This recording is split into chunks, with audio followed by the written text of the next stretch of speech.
Are you ready to take your career to the next level but unsure how to dress the part? In this video, I share 10 top tips on why and how you should dress to get to the next level, whether it's for that new job, a new social circle, or to meet that special man. Watch now to elevate your wardrobe, your life, and your career.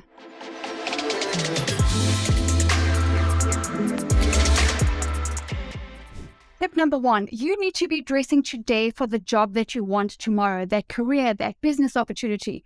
I work with lots of women who are understandably frustrated, but when they go to the grocery store, work from home, or go out for that cup of coffee or that glass of wine with their girlfriends, dressing in a way that does not project on the outside the woman that's on the inside, they are missing the fact that they are closing themselves off to opportunities and people all around them. You need to be intentional. You need to prepare. When preparation and opportunity collide, that means you getting up, dressing up, and dressing today for the job that you want tomorrow. You are either attracting or repelling powerful people and opportunities. That's how important and powerful what you wear is. Number 2, you want to identify what kinds of clothes make you feel really good and really confident. For example, I love to see women in dresses and in pencil skirts, but I don't feel confident in a dress or a skirt. I am my best, my sharpest, my most ready for action when I'm in my pantsuit or in my pants and a blouse or a blazer and my skinny jeans, or I know exactly what makes me feel confident and what kind of knocks my confidence. The same applies to earrings. Are you a big, chunky earring kind of person, or do you prefer finer, more dainty, petite jewelry? If you want to get serious about your personal style and your confidence, you have to go from being your biggest critic to being your biggest cheerleader. That is just an aside here through every single tip and trick and style hook that I give my clients. It's you need to become your biggest cheerleader. Fall in love with the woman in the mirror. But that is also understanding what kind of clothing makes you feel more confident, because you're going to be projecting that confidence with every meeting, every point of contact that you have out there. Style tip number 3 is you want to dress to connect. And by that, I mean, you want to connect with the woman in the mirror. You want to look and feel authentic and confident and ready for your day, but you want to dress to connect with those around you. And that is being very industry specific. If you are looking to power up in your career, or if you're looking for that new career opportunity or launch from that business, you want to dress in a way that's going to attract to you the respect and attention of the people in that industry. For example, if you're going to be in finance or in a hedge fund company or in whatever that is, you're not going to be in loud, bold, bright neon colors, because that's going to disconnect you from your peers. You want to make sure that you are in that navy pinstripe pantsuit with the beautiful heels and classy but slightly understated jewelry. If you are in a very creative environment or a tech environment, you want your dress to connect, but you want to be one level above, because you don't want your industry to dictate your style, but you do want to get that fine balance so that you connect with them and you still have the attention and the respect of being a woman of substance, a woman of success, and a woman of style.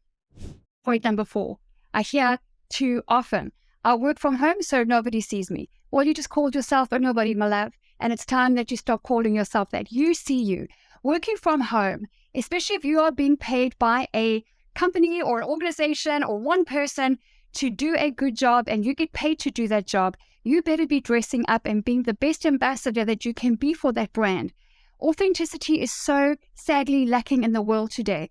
Working from home, you need to get up, dress up, and be that bold light on a hill, be the best ambassador for that brand that you can be, because it shows. You need to be the same on stage as you are behind screens. You need to be the same at the office as you are working from home. That authenticity will show up in your work, your productivity, your influence, your confidence, and your income. That leads me to my next point, which is nailing your presence on those Zoom calls. Whether you host the calls or you attend lots of Zoom or online meetings, it's smart and it's wise to make sure that you stand out. You know what most people see on Zoom calls, especially if there are quite a few people in the audience, is just the sea of black and of gray and of you. There's nothing wrong with black, by the way. Black will always be back. But as long as you wear it to highlight and not to hide, you can easily bring a dash of bold with a bit of color on your lips or on your nails or something in your jewelry. You really want to make sure that you stand out. It's not about, I don't want to bring attention to myself, because it's not about being the center of attention. It's been about the center of influence. And if you are easy to see online, opportunities will find you better. So with your Zoom setup, you want to make sure that you've understood and done your homework on where should my light be? Do I have natural light coming in? If there's windows behind me, it's going to be putting you in the dark. You don't want a cluttered, busy, disorganized, disheveled background, because that communicates and translates onto you. That communicates part of who you are. Your style is not limited to what you're wearing. It's how you sit. It's your posture. It's whether or not on Zoom you have that eye contact, that you're paying attention. I can't tell you how many Zoom calls I run, and there are women in the background who literally are getting up and walking around and talking to other people. All they're doing is they're highlighting to me, that's not somebody I want to do business with. So be smart, be present, be focused, and honor yourself and others, and get up, dress up, not from the waist up, but all the way down to your shoes. Get up, dress up, and pitch up for that Zoom meeting in a way that you would like those to honor you and do the same. What that will lead to, by the way, is you'll have experiences like Monique, one of my clients who recently had a Zoom interview, and it didn't just go well. She got hired on the spot, and they even canceled the next 2 interviews that they had lined up right after her. So powerful was her connection with them and her influence over them through what she wore, her body language, her eye contact, and her smile. They commented on how much of a connection they felt with her. That's why it's called Dress to Connect. Another really good style tip is accessorizing, remembering that your jewelry is not your only accessory. Color on your nails, whether it's red or a beautiful nude or the French manicure, that is part of your accessories, because people will see your hands. It's a very important part of your personal style. Today I'm quite smart, casually dressed. I'm at home, but I'm doing some work. I'm loving a little bit of my blingy earrings that are working with some of my favorite pieces. And I know what I like to wear with black. When I'm wearing other colors, then I completely change up my accessories. You want to be intentional about building up what I call a bling box, your jewelry collection that is going to offer you versatility and variety, because you don't want to be wearing the same little pearl earrings or the same little diamond earrings day after day after day. Why? It communicates that you're boring. It communicates that you're predictable. And you're a creative, beautiful human being. You're not boring, and you should not be predictable. So accessories include a scarf. Your nail polish includes your jewelry. You might be wearing something that communicates the brand of an organization that you represent.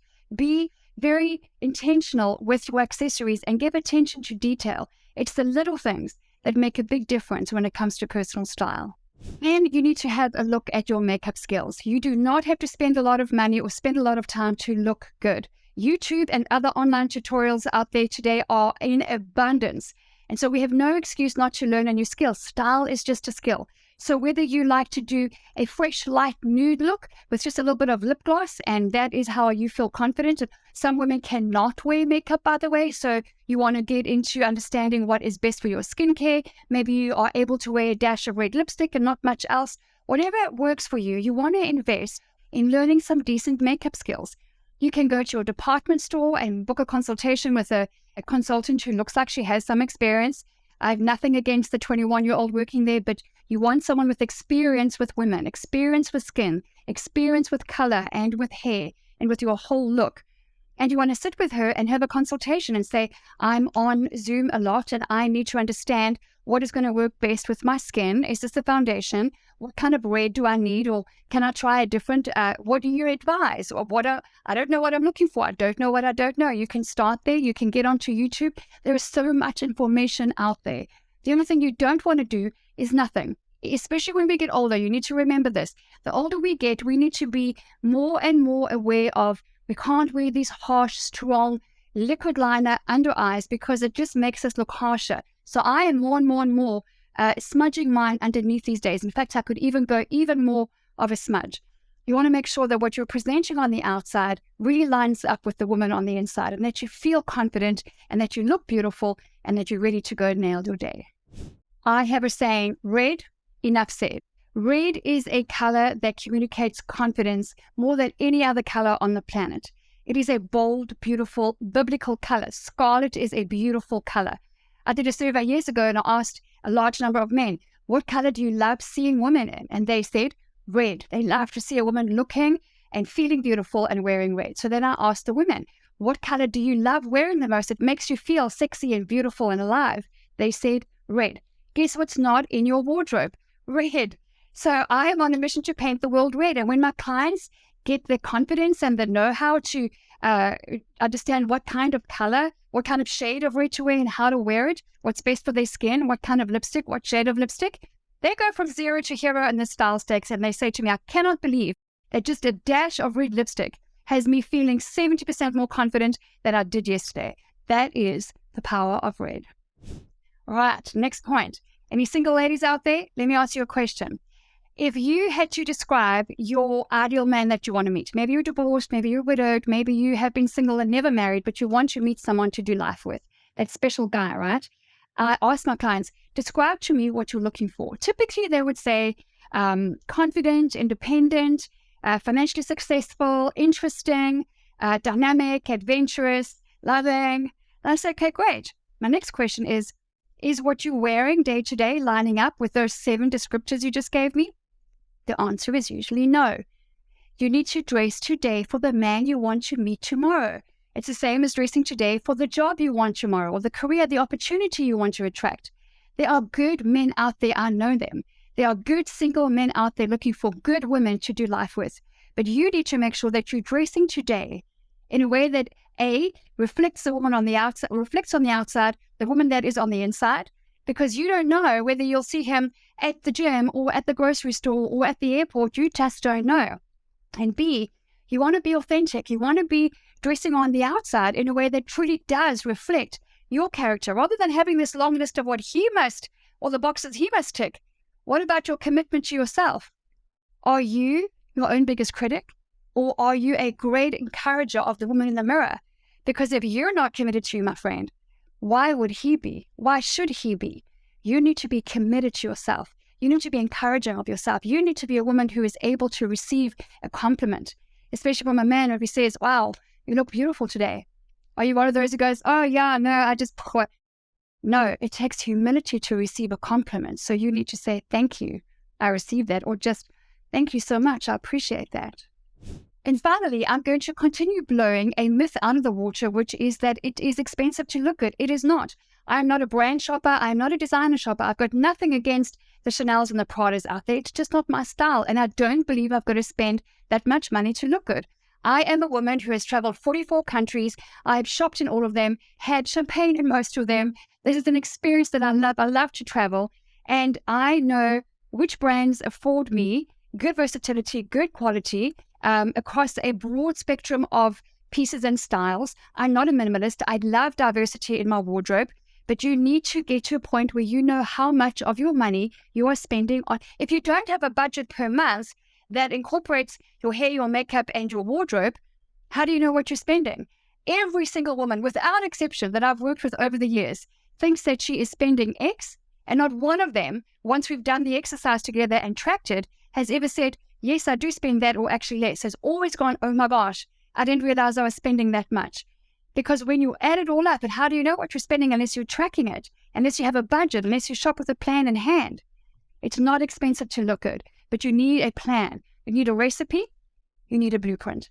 If you want to learn more and join us as a community at Linda Page, we have the most incredible women in our community who are on a mission to get up, dress up, and be a bold light on a hill.